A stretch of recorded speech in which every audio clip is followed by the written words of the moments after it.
Welcome back to 755 is Real. I'm David O'Brien, Braves writer for The Athletic. With my co-host, Eric O'Flaherty, former Braves reliever. What's going on, Eric?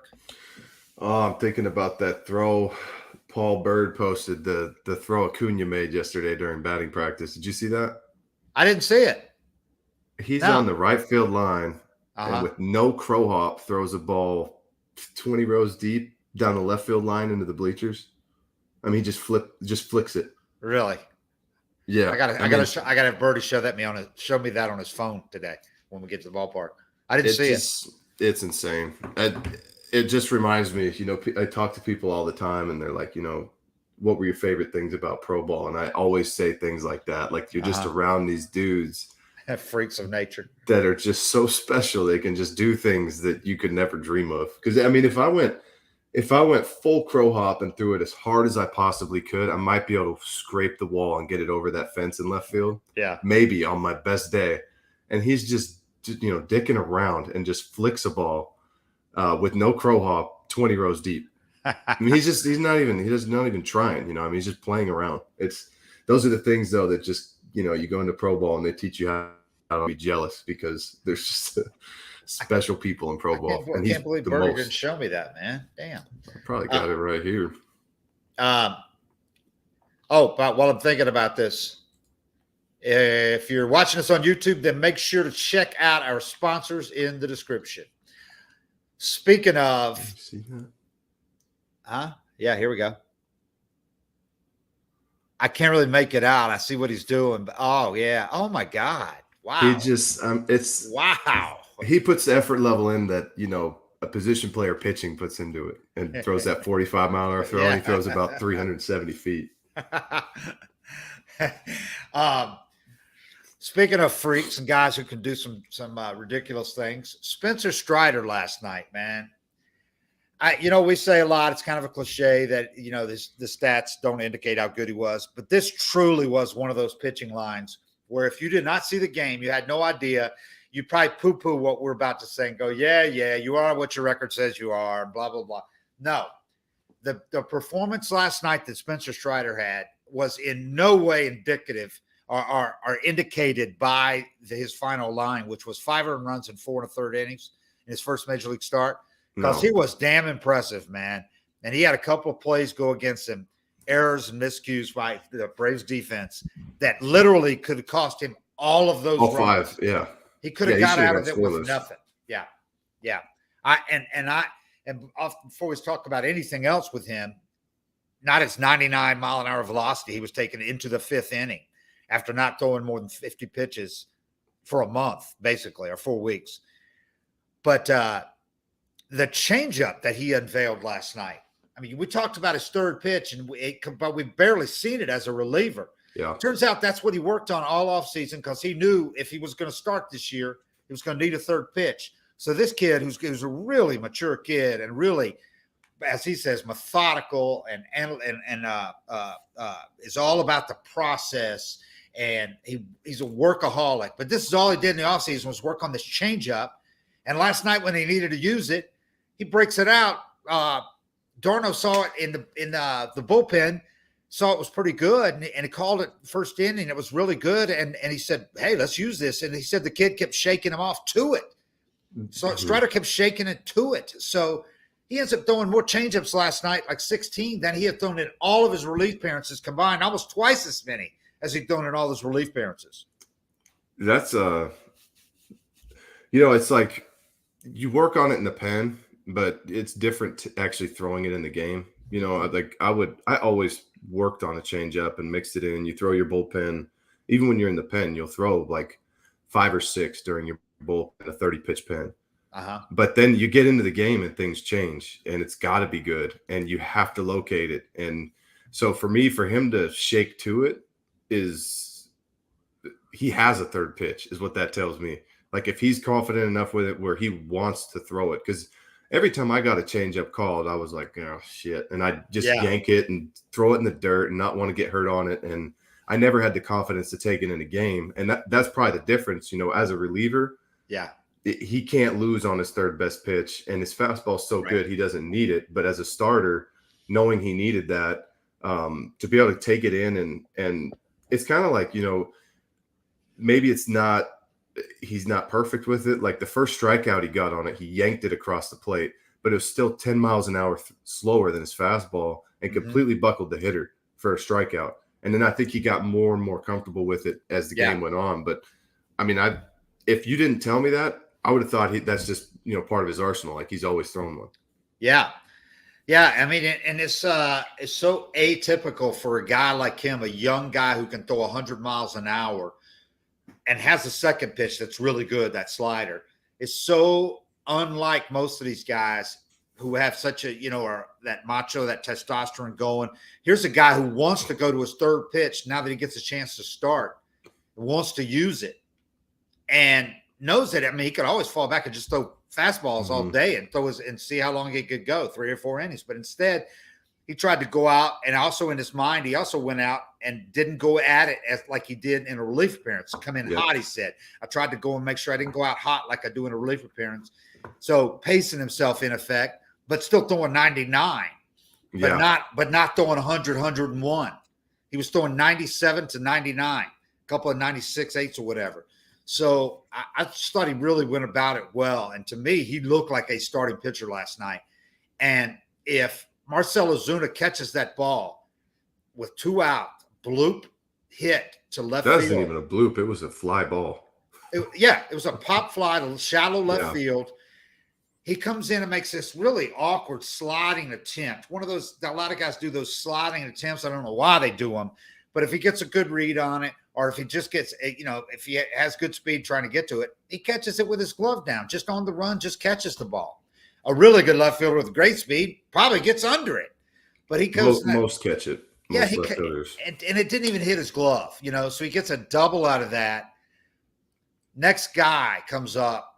That should have been the third out. Next guy comes up, hits a 3-run homer on a fastball. So on a not a bad pitch. Right. So he gave up the home run, but I mean, he should have been out of that inning. And I was impressed that he didn't let it rattle him and carry over to the next inning too, because he didn't give anything else up until that 5th inning. And again, that was after he was out of the game. And again, after another mistake, Dylan Lee comes in. First guy he faces with 2 on, because Strider gave up hitting a walk, only his second walk in that inning. Probably out of gas. He's at 72 pitches. Yeah, he started to kind of push some balls and miss pretty bad. Season high for pitches. But Dylan Lee comes in, gets a ground ball, which is what he's supposed to do. They get a double play, tailor made. Ozzie throws to first for the second out, gets by half step, or Dansby out rather, throws to first base.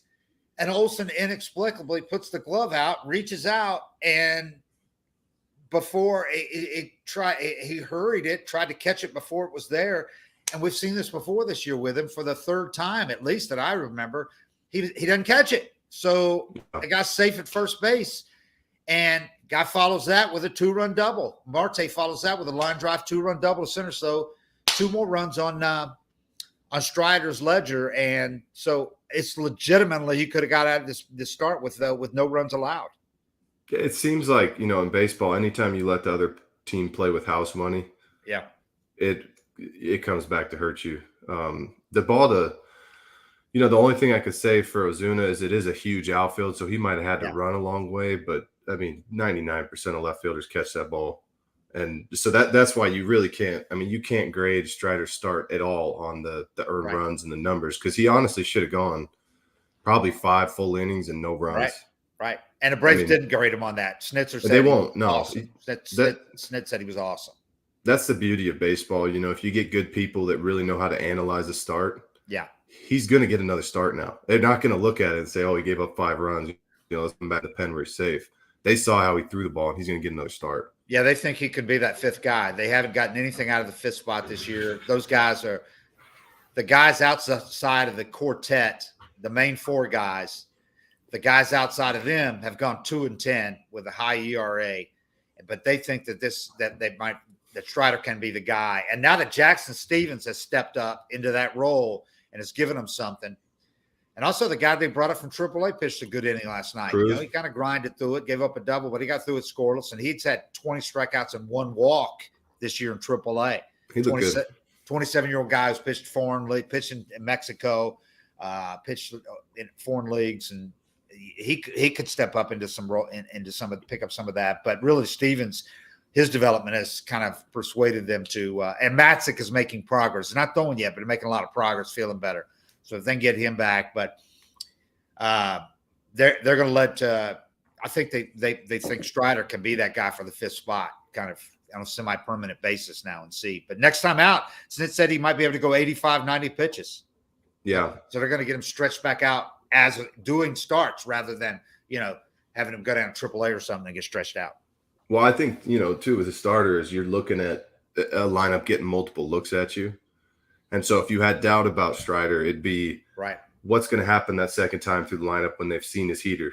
How is he going to attack hitters? But your doubt would probably be, you probably heard about his changeup. I'm sure the bullpen coach tells him, hey, he's warming up. He throws a pretty good changeup, or, a pitching coach has watched him throw and blah, blah, blah. But until you see him throw that changeup in a game and use it in a game and see hitters react to it, there's going to be some doubt there on a third pitch. But what I saw yesterday, I mean, even if he didn't locate it perfectly, which he did plenty of times, but even when he missed with it, the change of speeds was, it threw hitters off. He had a disparity between speeds that you're looking for, perfect between a fastball and a changeup. And then he threw the changeup more than he threw a slider last night. Yeah. So, and the slider's good. That's the big positive out of last night. And also Austin Riley hit a home run off Zach Gallen, who'd only given up 2 homers all year. Zach Gallen, 6 of his 8 starts had given up 1 or no runs. They get 2 runs off of him. So that was something. But the offense in all stunk last night with scoring opportunities again.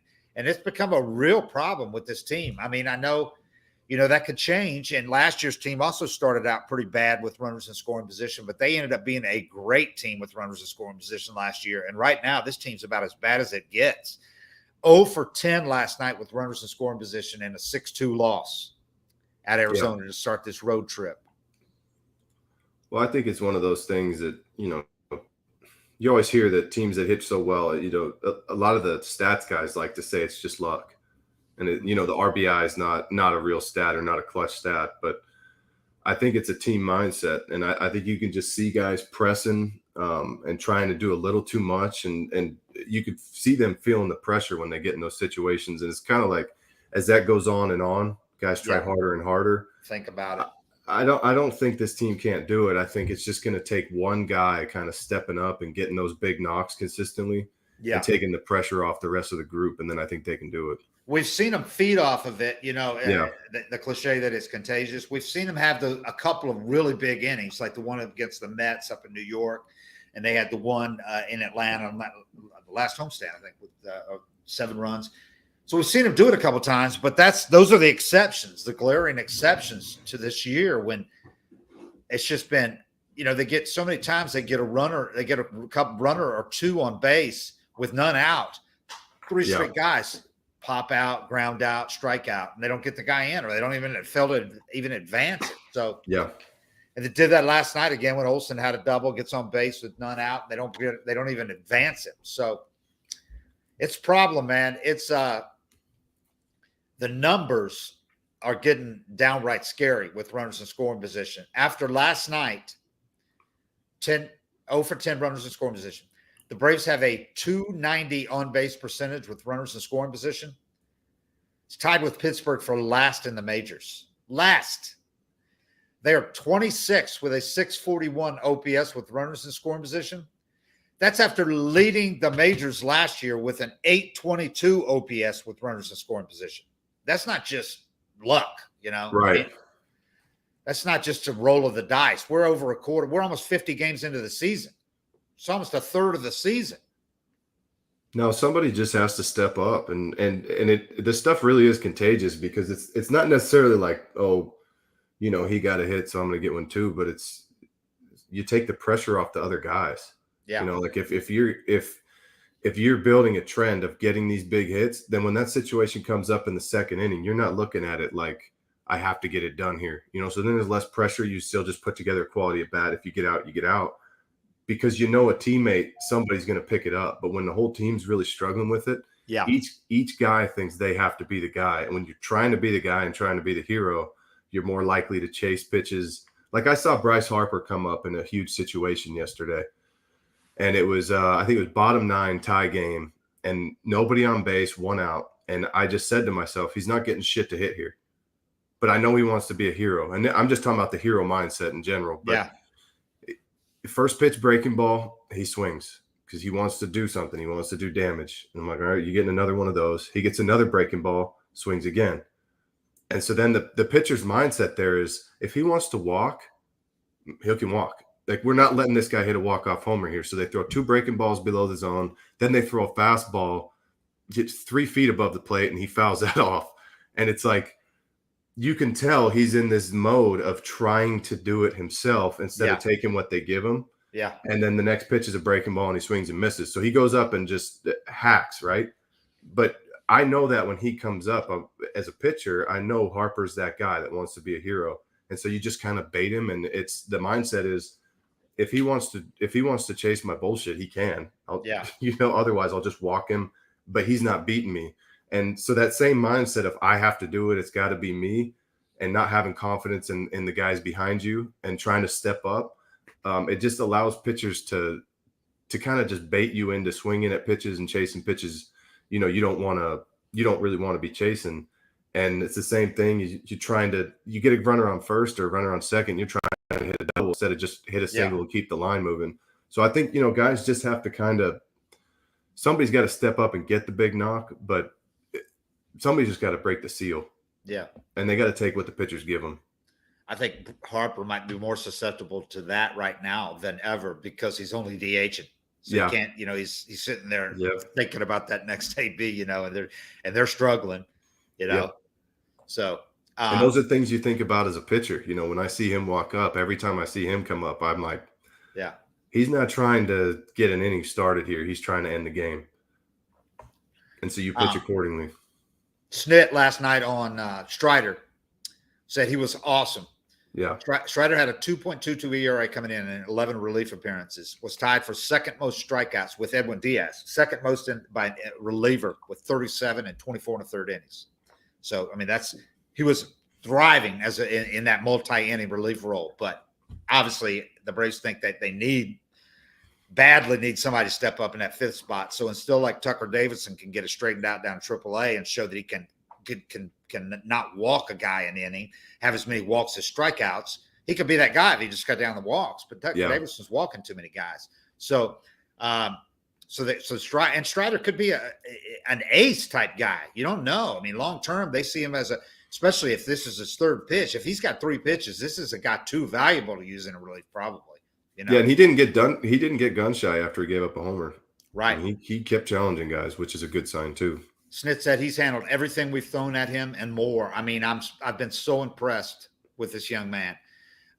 Strider had not thrown as many as 50 pitches since May 6th, but he had 99 mile an hour velo into the 5th inning. Yeah. That's just what he has. That's just what he throws. Easy gas. It's just he sits at 99. That's just what he throws. Yeah. That's what Snit said. That's just he doesn't even have to get up there and try to throw 100. That's just the ball comes out of his hand. He gets on a mound and does a full windup and throws at 80%. It's 98 miles an hour. It's like when he eases off, it's 96, 97. That's as low as it goes with him. That's another one of those things like what I was talking about with Acuna. I could jump on a mound and throw it as hard as I could. I might touch 94, 95. Strider could just roll out there and throw easy. 96, 97, get me over. Strider said about the changeup, he said, that's the pitch I worked on all offseason, coming out of last year, knowing that the 3rd pitch was going to be big if I wanted to start. Keep in mind, this kid's 23 years old. That was his first full year last year of pro ball. First year. He said early on, talking about last night, I kind of surprised myself, but I kept going to it, and it kept being there. That's what I worked on all offseason, so I'm not shocked, but I haven't been throwing it, so it was good to see it execute so many times.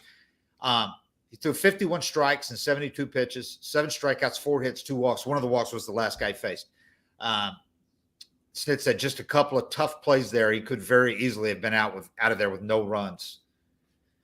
Strider said, I managed my energy pretty well, tried not to come into it like a relief appearance, knowing that I needed to stretch the game out. Obviously, I was going to be limited just because I haven't been stretched out all the way this year yet. I thought the changeup was good. I got ahead to guys. I thought I controlled what I could control, and it was a good building point. I mean, this guy's got a really great. These kids are so mature these days. He said, Olsen said about his error. Olsen said that's a scenario where we could be out of the inning with one run down. Did they give an error on it? No, you don't get one, right?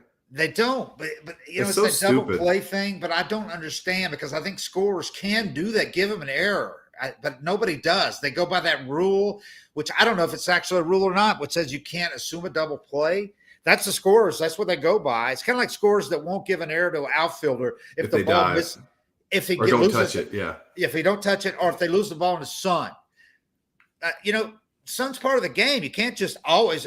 Some guy could act like he lost the ball in the sun. You just don't know. I think scorers should be able to use their discretion, but that's an error. That is a double play, beat it by half a step. It's a routine throw. Why isn't that an error? It should be an error. I don't understand that. I think that you can't assume a double play is like. It's realistic for second base, but even, like the transfer at second base. But even then, if you have a rocket 3-hopper right to the shortstop's chest and the guy's still in the box when he catches it, right? I feel like you could assume a double play there. But what I really don't understand is when you see the ball beat the runner to first and the mishap happens at first base, and you can actually assume that ball, you don't even have to assume it. The ball beat the runner. Yeah. I feel like was at his chest. Yeah, because if nobody was on, you had that exact same play happen at first base. Yeah. You give him an error every time. So Olsen said that's a scenario where we could be out of an inning, one run down. I made Dylan throw some more extra pitches. It's frustrating. I was trying to go get it, make it a double play, and just went out and tried to get it too quick, and it tipped off the edge of my glove. He was a Gold Glover in 2018 and 2019 with Oakland. I mean, he came here. Basically, people thought him and Freddie Freeman are the best two defensive first basemen in baseball. And I'm sure this is just a blip on the overall thing. Yeah. I fully expect him to play great D the rest of the year, but we keep waiting, and he keeps making these. He said there's been some ground balls that I haven't had the best footwork on and things like that. As far as missing a couple of balls that are right at my chest and things like that. Like I said, it's frustrating. But I know that's not the defender that I am. So take that and try to flush it. It's tough when it's affecting moods and the vibes of the game, and a tough one for us and Dylan. I take responsibility for that one, but try to flush it and move past it. I mean, he said all the right things, and he took it exactly the way you'd hope a guy would. He didn't get defensive. He didn't roll his eyes. He didn't act like what he asked him. I mean, he just stood there and took it. He knew it was. There's no excuses. So that's the good part, I guess, and that he is better than this. And he didn't all of a sudden forget how to play defense. No. At his age, he's still young, it's just, I think it's one of those weird things. And I think it's in his head, with those catches. Yeah. It's one of those things that's just kind of like, it's never happened to you before. And then you do it and you're like, why did I do that? And then the next time a ball comes to you, you're like, make sure you catch it. It's you've never had to think about catching a ball before. Now you got to think about something basic, that's kind of how baseball, something can just pop up like that. But I don't worry about his defense. I mean, he didn't win 2 Gold Gloves for nothing. And if it makes you feel better, I saw Freddie boot a ball to lose the Dodgers a game yesterday too. Yeah. So the Braves had just completed their first. They had not had a winning homestand or a winning road trip until this homestand. They just finished 4-3. So against the Phillies and Marlins, and so they clinched a winning homestand with that win on Sunday. Clinched the series and the homestand after splitting with the Phillies. So they, coming into this road trip, hoping this will be their first winning road trip because it's against 2 teams, Arizona and Colorado, who are both better than people thought they were going to be, and we're right there with the Braves. Had slightly worse record than the Braves before coming in. I mean, now it's like the Arizona, I think maybe half game ahead, but they're right there with the Braves. So they come on this trip, and it's never easy coming out west. And Arizona's a hitter's park. Colorado's always tough. They're really tough at home. But the Braves have, reason to believe they could have a winning road trip. And they still can. They have 6 games left. They only play 1. But that's just a rough way to start it when you get a really solid performance from the kid, you're looking to get. that work from. Facing Zach Gallen too, getting a couple runs, getting the staking Strider to a 1-0 lead in the first inning. The Braves started with 2 hits, consecutive singles. So you're off to the races. You're thinking, Acuna and Dansby both had hits to start the thing. You got runners on the corners and none out against Zach Gallen. So, and Acuna scores on a wild pitch, but they didn't get another hit with runners in scoring position in that first inning. Yeah, I mean, when I look at going to Arizona and Colorado, teams that aren't in that division, I don't give them as much of an advantage as the Dodgers, Giants, Padres that are used to going to those parks, because Arizona's like, it's pretty, a lot can happen there, but then you go to Colorado and anything can happen. I mean, you could be up 8-0 in Colorado and you have to practice playing with that mindset. But I mean, they should have won yesterday. That's one of those ones that there's always something that's going to kind of let you down, and it's on the other teammates to pick you up. Olsen boots that ball, and as a pitcher, you have to think how shitty he's going to feel if I give up a knock here, and you got to use that as motivation, extra motivation to get out of that jam. And that's why all the clubhouse chemistry and everything that matters, because you're picking each other up. But yeah, yesterday that's one. I mean, they should be 1-0 on the trip. And Ozuna makes that catch in the first inning, and they are changes the whole game. And they're up 1-0 after an inning instead of down 3-1. Yeah, it changes the whole inning. Zach Gallen, man, that dude's a throwback. I mean, he's the kind of pitcher we used to see. He uses 5 pitches. He tops out in the low 90s. He can hump it up maybe to 94. Gamer. Got great breaking ball, location. He's just a pitcher's pitcher. But to see the two of them, one guy's up there throwing 99 easy gas, and the other guy's throwing 92. They both have 2.22 ERAs coming in. Yeah. So it's just a perfect example of how we talked about. There's so many different ways to do it, to skin a cat, so to speak. But they had a chance. They could have had a chance to really jump on this guy early. And if they could have just got one more big hit in that first inning, they could have had a multiple inning, crooked number in the first inning. So the runners in scoring position thing, more than anything this year, is hurting them. I mean, it's so many opportunities that they've let go by the wayside. It's good to see Austin Riley is back in a groove, because he had a couple of weeks there where he was struggling, but he's locked in again now. Dansby has stayed locked in. Dansby has really turned it around after that bad first month that he had. He had a streak going into last night that he hadn't struck out in like 22 plate appearances. He struck out last night, like his 24th, but to think about, this guy was leading the majors in strikeouts through that first month, So I asked him about it before the game last night. I'm going to write something today, but he said it was a total timing thing. He watched some video of himself, saw some still shots of himself, and he just wasn't loading fast enough. He was waiting till the pitcher was starting his delivery before he was loading, rather than he used to right when the pitcher, or he was waiting until he saw the ball in the delivery. Whereas when he's going well, he does it when the pitcher's starting his motion. So they said that made all the difference. All about timing. Didn't change anything, his swing or anything. It was just getting ready sooner. And said he literally could not hit when he was starting late. He was loading late. I'd like to see what he can do, without going through one of those funks in a season. And that's not really realistic. But if he can just, because he's kind of been that way more than anything, this just explains how hard baseball is. Especially at the major league level. But he's been streaky for a lot of his career. Mm-hmm. If he could just shorten those windows and maybe make that adjustment of watching that video and seeing your timing. But how many other things he probably watched on video and thinks, I got it. And then he goes and takes BP and it feels great. And then he jumps in the game and it's just not there.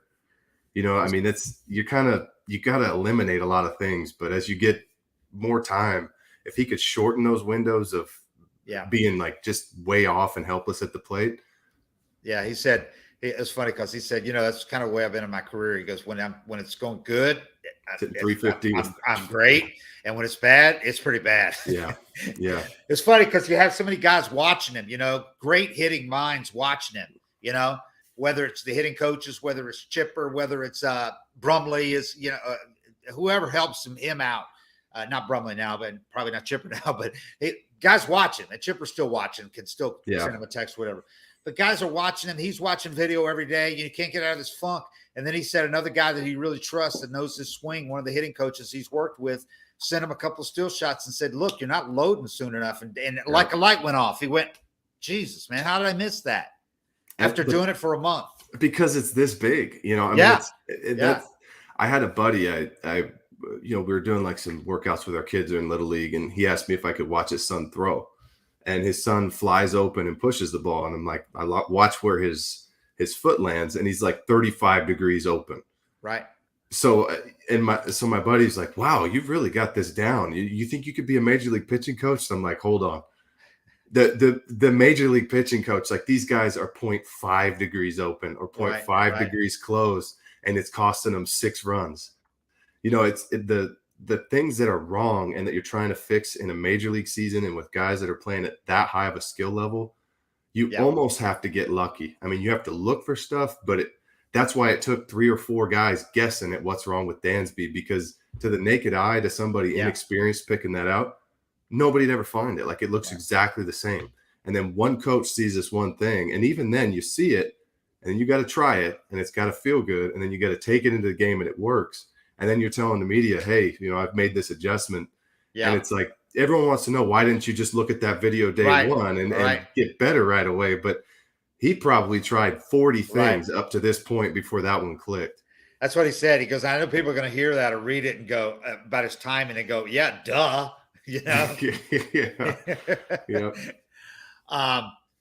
So Braves fall. Here's another thing. It's becoming problematic. They are now 9.5 games behind the Mets. Last year, they were 8 was the season high behind the Mets. And the Mets are showing no signs of slipping back. And they're doing this now without Scherzer and DeGrom. And they're going to get those guys back. It's a matter of time. So, what I don't like about the Mets is they're coming back when they're down. Yeah. They're giving up leads. It's a different battling back, which, in the past, they'd give up that lead in the 8th. Yeah. 1, 2, 3 in the 9th, another loss. And, I was watching a game the other night. They gave up a lead pretty late. Yeah. And they came back, tied it, and then it came back from a big deficit the other night. Yeah. Kind of like the Braves. That's what scares you about teams. They just have a whole different look. It's just a different vibe. Look. And I know it's hard for people to forget because people keep saying they're the Mets, they'll fuck it up. But these are not those Mets, man. Buck Showalter, Scherzer, Lindor playing great now. Lindor last year wasn't going to be a team leader or whatever when he sucked. It's impossible. In his first year with the team. Now he's playing like he did in Cleveland. So he's going to be himself now, loud, and people aren't just going to laugh at him and go, shut up, man. Try to hit instead. Now they're looking at him and feeding off of it. So you try to hold a team meeting when you're hitting 195, and it's like, but you'd give yourself this pep talk, buddy. Yeah. And how many RBIs has the first baseman got, dude? He's got like 30 in May. Yeah. And I was watching the game, and Alonso was saying, I think he was facing Wheeler, and he was going through his approach at the plate. And whenever I see these big sluggers like him, you never know what's going on behind the curtain, if they're really thinking about things in depth or if they're just extremely talented and running into shit. But I mean, his whole at bat played out exactly the way he was describing it. I think they've got a lot of things that good teams have, and that's what scares me about them. Yeah, they do. There's no doubt. So, but to the Braves' credit, I mean, the Braves know what they're capable of. It's not like wishful thinking. This is almost exactly the same team as last year, or at least, pretty close. And they know what they did last year. I know people are tired of hearing that, but they know if they put something together. I'm not saying they can catch and pass the Mets. They still can. They're not that far. They were 8 games back in the middle of June last year. So, but they got to start. They can't let them get any further. You can't go double digits and expect the Mets to collapse. But at the same time, if the Braves just play the way they're capable, this is expanded playoffs. The Braves can get one of those wild card spots, but they're going to have to play a lot better because those teams in the West, they're playing the two worst teams in the West right now on this road trip. Yeah. The 2 worst teams. There's 3 really good teams in the West. Dodgers, Padres, Giants are all going to be favorites. 2 of them are going to be favorites for wild card spots, for 3 of those wild card spots. And then you got the Brewers and Cardinals. Yeah. And that's what's tough too, is I don't think there's not really a pushover in the NL East. You know what I mean? No. If you look at the Nats are a pushover. Yeah, you're right. They are. Stink, but nobody else. Know what they're doing, but that's else. That's one team. The other 2 that you're competing with for a wild card spot both have a couple in their division that Yeah. just aren't. They're not that good at teams. Like if you have the Pirates in your division, Yeah. and the Reds, you're racking up some wins. Yeah. Exactly. Exactly. And that's what you got to hope. The West teams would beat up on each other, but the thing is, they beat up on the Rockies and the Diamondbacks. They stack against them. They stack. So then that tells you the Rockies and Diamondbacks what they're doing against everybody else. Yeah. So I don't know, man. It's gonna be interesting to see how this plays out between now and the All-Star break. The Braves have got to get going. I can't worry about everybody else. They just got to start doing their thing, and they got to start winning the games they're supposed to. Yeah. Like yesterday is a game they were supposed to win. Those are the ones that when you get to the end of the year, you can look back. There's 5 or 10 games like yesterday that decide your whole season. Yeah. If you win the games you're supposed to win and beat the teams you're supposed to beat, you got a pretty good shot. Strider's breakdown last night, 72 pitches, 49 four-seamers, 68%, 16 changeups, 22%, nearly double the changeups he'd thrown, or more. Actually, it was double, I think. Oh, nearly double in all his relief appearances. Only 7 sliders. So that's there. Obviously, the slider's a good pitch. That was surprising. Got 27 swings on the heater, including 10 whiffs. Only 2 swings on 7 sliders, no whiffs. But the like we said, the changeup, he got 8 swings, 4 whiffs. So get this. In a game with Zach Gallen, one of the best pitchers in the National League, Strider had the top 49 velocity pitches in the game. Well, I mean, that's not surprising, really. Yeah, especially when you have Melanson closing. Yeah, he's still getting it done. He sure is. Ballsy. Strider had 12 pitches at 99 or higher. Starting. As a starter who had not started ever. That's what I'm saying. That's just what he throws. Like, that's just his fastball. His fastball is just 98, 99. Yeah, when he's stretched out, he can have 25 pitches above 99 when he's stretched out. If he throws 100 pitches, he's going to throw 65, 70 fastballs. He's going to throw 50 balls within a half a mile an hour of 100 miles an hour. Yeah. It's just what he does. That's just his fastball. Olson's got 4 errors. Errors don't mean that much to me because, it's not a good way to judge people. Obviously, you're leaving too much in the discretion of scorers that a lot of times make horrible calls, homer calls. Well, Zuna didn't get one on the ball to left yesterday. I mean, right. And Olson didn't get one on the throw, obviously, but he's tied for the MLB lead among first basemen for those who care with 4. I didn't get one last night on that play. And then he had the other. Remember that throw Dansby made that was a nice one-hop throw. It was a true bounce, but they always give another one. They always give the error to the guy who threw it if he bounces it, even though it was perfect bounce right to him, and it just hit his glove and went out. He dropped it. So he didn't get an error on that one either. Dansby got the error. It'd be nice to update some of that stuff. Like you see an infielder barehand the ball he doesn't need to. Right. Never an error. You see a outfielder overrun a ball. Yep. That's an error. I mean, you overran it. Right. Even if it misses his glove, it's still an error. They don't touch it, and then assuming the double play, I think there's some double plays you could assume. Freddie Freeman, by the way, not to belabor the point with Freddie, but he is second in FWAR right now among first basemen with 2.3 behind Paul Goldschmidt. How about Goldie, man? That guy's having a resurgence. He's had 2.6. Olson is tied for 9th, but he's in pretty good company. Vlad Guerrero Jr. has 0.7. Olson's got 0.9. So for those who care about that, FWAR. But Olson, the DRS, defensive runs saved, he's currently at -2. There's only 3 first basemen lower than -2. Freddie is tied for 3rd best DRS with +2. Again, it doesn't seem like a lot, but if you look at it, that's 4 runs saved or lost right there, 4-run differential. Yeah, and I mean, there's been years where Freddie's been not even top 10, and we're watching it. Like, some of these stats, I don't like analytics, defensive analytics. Stabbing in the dark. Lost in all of it last night because of the missed catch. Olson had his 21st double. Dude, this guy's on a record smashing double pace. 21 doubles. We're not 50 games into the season. He's on pace to destroy the Braves franchise record for doubles.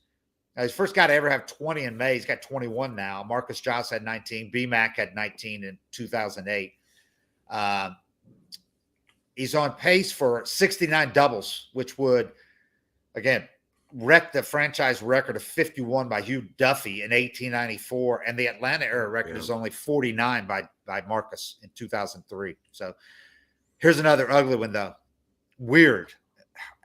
It's inexplicable. All but 4 of Olsen's doubles have come with bases empty. 17 doubles with bases empty. He has 6 RBIs on his 21 doubles.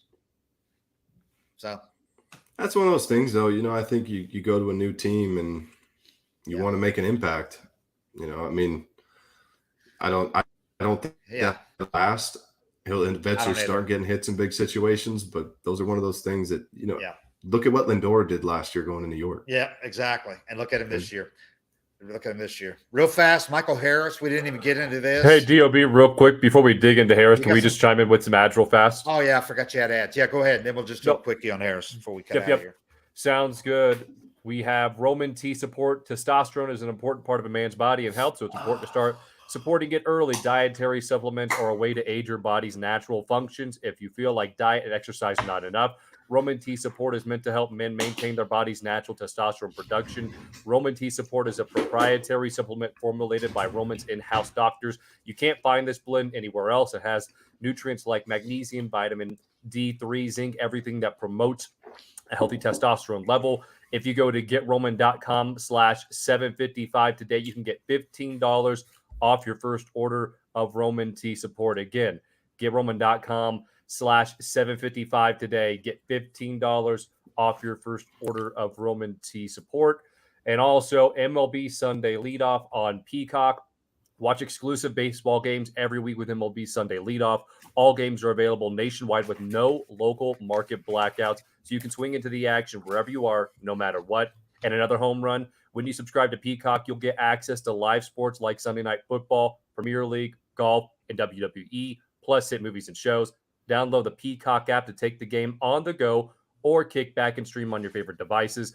Don't miss exciting matchups all season long, featuring exclusive pre- and post-game coverage with host Amid Fareed and Jason Benetti with the play-by-play. Change up your weekend with MLB Sunday Leadoff, only on Peacock. Go to peacocktv.com/MLB to sign up now. Once again, peacocktv.com/MLB to sign up now.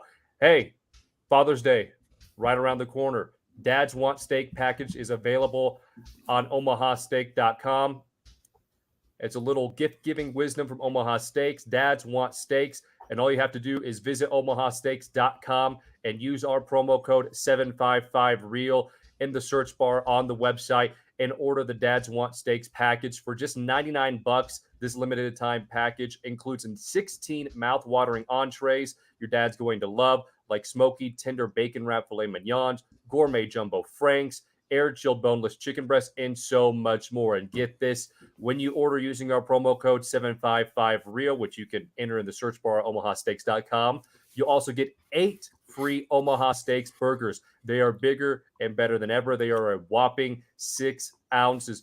Don't wait. And if for some reason the quality isn't to your satisfaction, there's a 100% money-back guarantee. So you have nothing to lose. Make sure to check out the Dads Want Steaks package and make sure to get those 8 free Omaha Steak burgers again by using our promo code 755REAL at omahasteaks.com.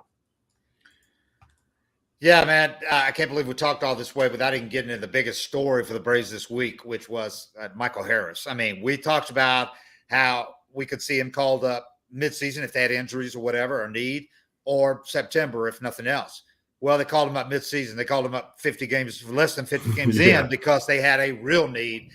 The defense has been so bad in the outfield. They knew that at worst he's going to play really great defense. Yeah, and he did. And not be in over his head offensively. And that's been the case so far. He's not up there whiffing every time up. And he's played great defense so far. Got a hit his first or second at bat.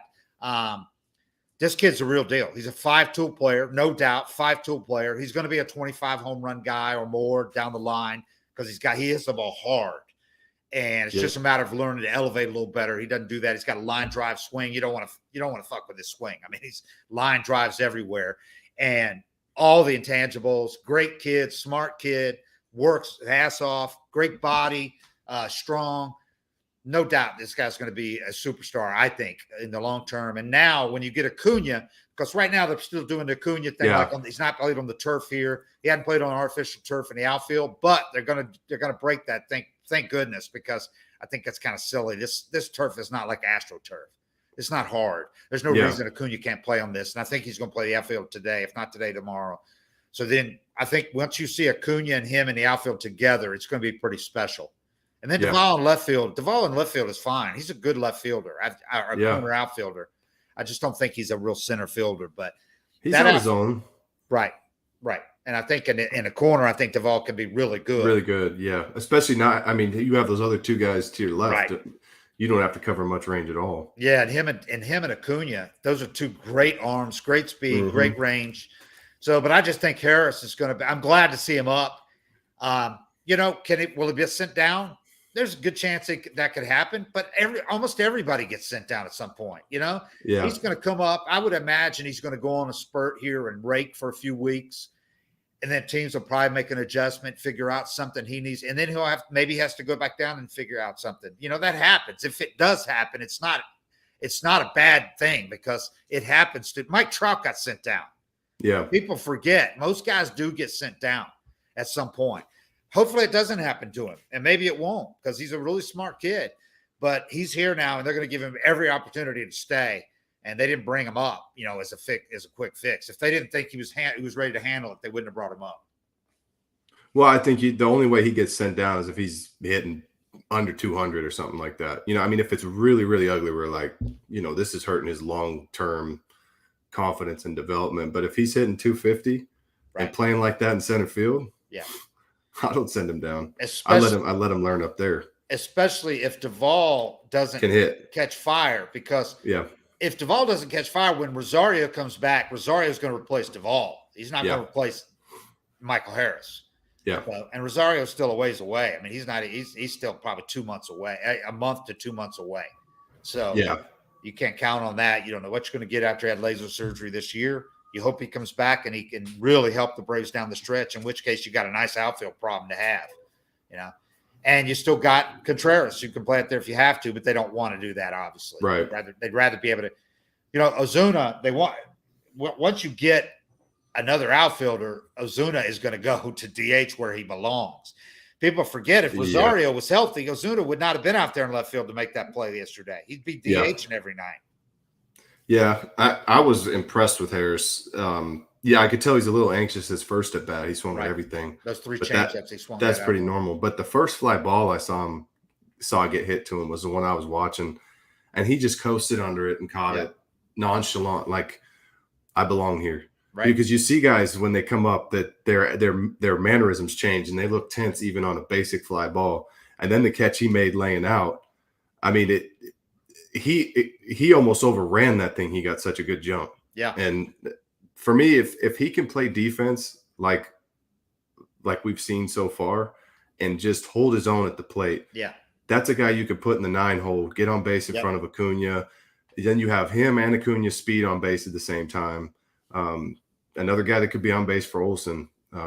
I think I would say he's going to have to do really bad at the dish to get sent down, but he's not going to struggle in the field at all. Yeah. And he made a highlight reel catch on the one where, and I talked to him about it yesterday. What happened was he lost his footing. Mm-hmm. He's going over to track that ball. And you got to remember, this is a guy who's never played in major league stadiums. He played spring training and at the alternate site against major league players, but not in stadiums. So there's a very different backdrop in big league stadiums with the decks and all the fans and a lot of them in white shirts and all that. And he said he lost track of that ball. It was kind of a sinking liner, I think. It was a liner coming. And he said he lost it, then he picked it up. And when he did, he lost footing. He lost his footing. So he's tumbling to the ground. So he did the only thing he could was he catches it with his bare hand. Yeah. Kind of pushes it into his glove. Bare hand. How many guys could do that? That's just raw athleticism. And that's another one of those things that the guy's just special, because a lot of outfielders, that play's botched and that's an inside the park homer. Yeah. Or at least deflects off their hand, but to actually have the ability to catch it with that bare hand and shove it into his glove at that speed. People forget how fast that's happening and how fast you're moving. That's a tailing line drive and a hard ball. Yeah. I've been really impressed with his defense so far and his jumps. Yeah, that's a hard hit ball. And if he doesn't catch it with his bare hand and it goes right past him, that's going all the way to the wall. And then you're going to have Acuna come over. No, Yeah. Acuna wasn't even out there. No. I don't so you're going to have somebody come over and pick it up. It's probably an end of park home run. Yeah. So, yeah. And you're right. The jumps have been really good. I mean, you just take for granted a good outfielder is going to make good jumps, but not all of them do it, I mean, look at Ozuna, he's made, and even if he gets turned around a little bit, like he did on one ball at the track, he's got the athleticism to make up for it. Yeah. Yeah. And I'm a great excited arm. about him. I was impressed, his first hit, he went with the pitch and went the other way. Hit it hard. I mean, I could tell he was trying to do something that first at bat, but then the next at bat, just taking what he was given and just flicking it to left it's a sign of maturity and just a really good swing to be able to do that. And if there's anything that maybe he still needs to work on offensively, is he will chase occasionally. He will chase. He doesn't have big strikeout totals, but he will chase. So that's the only thing he really needs to work on offensively. So it's another thing hard to work on in the minors because guys don't have the ability to throw, a major league breaking ball just off the plate. You might get a double-A breaking ball might pop up out of the hand. You see it the whole way. It's easy to take just below the zone, but those major league, everything's tighter and sharper and harder. And it's better placed. So, I mean, there'll definitely be a learning curve. That's a huge jump from AA to the big leagues. So at the dish, there's going to be a learning curve, but he's also going to, if they make a mistake, he's going to run into quite a few. Yeah. I went down and sat with his parents for an inning down in the stands, man. It was pretty awesome. That's cool. His parents, his sister, his aunts, his agent, he called them from Pensacola. They told him after the game, they called him after the game the night before, and he calls his parents at 11:30. And he's so excited. His parents are in bed because Dad's supposed to work at 5:30 in the morning. And he didn't want his parents to put it on speaker. He wanted each of them to be on the phone. So he calls his dad, hasn't put him on hold, or puts his dad on hold. Then he calls his mom. So each of them will have the phone to their ear. He wants to tell them at once. He's so excited. And he says, can you guys pick me up at the airport tomorrow morning? And they're kind of confused at first. And then they're saying, oh, God, he's going to be promoted to Gwinnett. That's awesome. Yeah. His mom says, you're going to play at Gwinnett? And he goes, nope, higher. And they're like, what? His dad's like, stop playing. Stop playing. He says, no, I am. I got promoted in Atlanta. His dad picks him up at the airport at 6:30. They didn't fall back asleep, he said. Stayed up all night. Takes him to Truist Park, like Dad taking like a Legion ball or something. Drops him. It goes. Actually, his dad took him, and then his dad took the tour with him to see the clubhouse, meet some guys, and his dad sat with him while he signed his contract. So it was pretty cool. The whole story. That's awesome.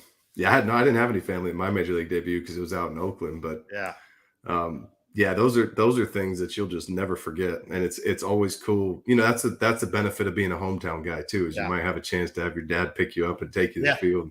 Yeah, that's special. He's never going to forget that, man. Great family. So this is a good one. The Braves have got a good one, and like I've said, I think he's going to be a superstar. I think he's going to be him and Acuna are going to be superstars in that outfield for a long time together. So we'll remember this debut. And we'll see. Hopefully, he'll get a couple. He'll get some big hits on this trip and get rolling offensively. So he's light right so far. I mean, the guy makes his debut against Alcantara. I was thinking that, who might win the Cy Young this year? Who's as nasty as it gets right now? He got his debut against an 89-mile-an-hour changeup that's dropping 3 feet. Yeah, he throws him. He gets him. He started, I think, with a fastball, and he took that for a ball. And then he swings at 3 straight changeups. They probably looked right down the middle. Yeah. I mean, that's the thing I'm saying is you don't see that in AA. Right. Alcantara is nasty. You might see an 89-mile-an-hour changeup, but it's off the backstop. You're not seeing it spotted 3 times in a row. They should have called him up the next day. Yeah. I was wondering that. I was like, man, you guys couldn't wait till tomorrow. Yeah. He's got to face one of the best in the game. In his third game, he faces a guy who's just carving people up with 5 pitches this year. Gallen's got a 2.22 ERA coming in. I mean, welcome to the big leagues, kid. Yeah, they're not all this good. That's one lesson you have to remember because you get to the big leagues and your first impression is Sandy Alcantara, and you're like, I don't know if I can hit in this league. That's what Frenchie went down and told him after the game. He said, you're not going to face anybody better than you faced today. Believe me, they're not going to be all this good. That dude is, for me, he's top 5 in the game. Wow. And doesn't he have the look about him? Oh, my God. He is really coming to his own because that dude is a presence out there. These I'd like to complete see him games. get traded to a team, and pitch in some big games. Two against the Braves in 6 days. Yeah. Eight innings, the complete game in Miami, and then he strikes out 14 in 8 innings. I mean, like, this guy doesn't need shadows to help him.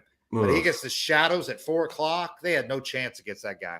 And even when those shadows are done going across the infield, so the ball's not jumping in and out of him, you still got a bright background he's throwing out of. Yeah. And it's dark at the plate. I mean, that's just the guys hate those 4:00 games. And you get it's like Fox or somebody makes you play at 4:00. And I always, I bet a little bit. If there's a 4:00 start, I always bet the overs on the strikeouts. And the Braves have had so few of those at Truist Park too, so they're not used to what that play plays like. It just doesn't happen there. So, all right. Anyway, all right. Well, we got 2 more here in Arizona, then 4 in Colorado. So we'll do this again late in the week and see what we got to talk about. No, there's no shortage of stuff to talk about. It's interesting following these kids, man.